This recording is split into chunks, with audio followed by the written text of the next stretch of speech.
फिर दिन हुआ पुरानी रात का, करे सौ शुक्र हम खुदा की जात का, खुदा की जात का, नया फिर दिन हुआ।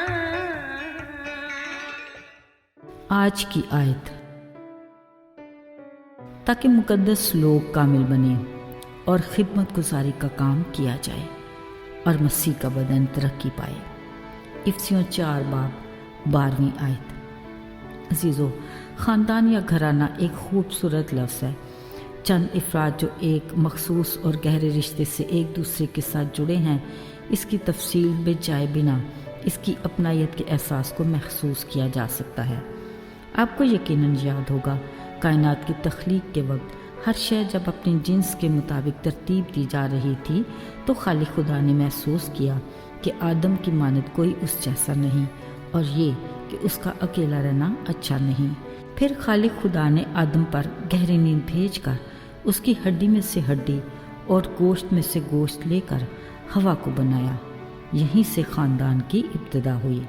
घराना वालिदैन और बच्चों पर मुश्तमिल होता है, जो एक छत के नीचे एक सरबराह यानी बाप की सरपरस्ती में बड़े सुकून और आराम और खुशी से रहता है। ख़ानदानी सूरत में हर कोई अपने हुकूक व फ़राइज़ की हदूद में रहकर अपनी ज़िम्मेदारियां भी निभाते हैं।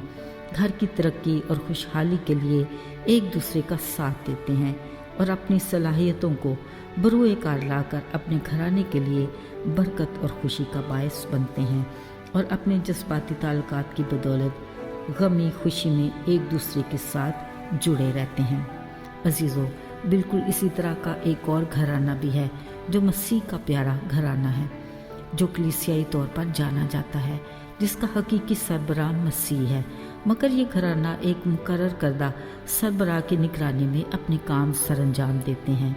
ये मसीह की मोहब्बत, गुनाहों की माफ़ी और उसके फजल की बदौलत तब्दील शुदा ज़िंदगियों पर मुश्तमिल एक जमात है, जो मसीह के घराने में शामिल होती है और अपने इस बड़े एहसास की बदौलत शुक्रगुजारी के तौर पर खुदा की हम्द व सना में मशगूल रहती है। ये सब मसीह की मोहब्बत की बदौलत एक ख़ास रिश्ते से जुड़े हैं, जो खुदा की तरफ से दी हुई नेमतों और सलाहियतों को बरोए कार लाकर कलीसिया की तामीर और तरक्की में हिस्सा लेते हैं। आपस की कलीसियाई रफ़ाकत के बायस न सिर्फ खुद की रूहानी तरक्की होती है, बल्कि एक दूसरे के लिए भी बरकत का बायस बनते हैं, जो उनकी रूहानी बेदारी और ताज़गी के लिए इंतहाई ज़रूरी है। अजीज़ों, हमें बतौर ईमानदार अपने आसमानी बाप खुदा के शुक्रगुजार होना चाहिए, जिसने अपने इकलौते बेटे यीशु की जान के कुफारे में हम सबको गुनाह की हलाकत से बचाकर हमेशा की ज़िंदगी का वारिस बनाया। इस अजीम मोहब्बत की बदौलत मसीही घराने के हर फर्द का फ़र्ज़ है कि वो अपने अजीज़ों, दोस्तों और तमाम दुनिया के लिए गवाही का बायस बने, ताकि वो भी कलीसिया में शामिल हों और मसीह का बदन तरक्की पाए। अजीज़ों, मसीह के घराने के अफराद जहाँ अपने हुकूक की बरकत की बदौलत एक खुशहाल, कामयाब और भरपूर रूहानी ज़िंदगी से लुत्फ़अंदोज़ हो रहे हैं, वहाँ पर ईमानदार के कुछ फ़राइज़ भी हैं। उन्हें रोज़मर्रा आपस में रफ़ाकत में कुछ वक्त गुजार कर खुदा के कलाम की सच्चाइयों को समझना चाहिए। इसके साथ घराने के बड़े ज़िम्मेदार और रूहानी समझ बूझ रखने वालों का फ़र्ज़ है कि वो ऐसे जवान लीडर और मुबशर तैयार करें, ताकि वो मसीह के इरशाद आज़म की पैरवी करते जहाँ तक मुमकिन हो सके दुनिया के कोने कोने में जाएं, दलेरी से आसमानी बादशाही की मुनादी करें और उन्हें खुदा बाप, खुदा बेटे और रूल कुदस के नाम से बपतिस्मा दें, ताकि वो भी मसीह के घराने में शामिल हो सकें। याद रहे, ये मसीह के घराने का अवलीन फ़र्ज़ है। ऐसा ना हो कि कोई एक भी उसके फजल से महरूम रह जाए। आइए दुआ करें।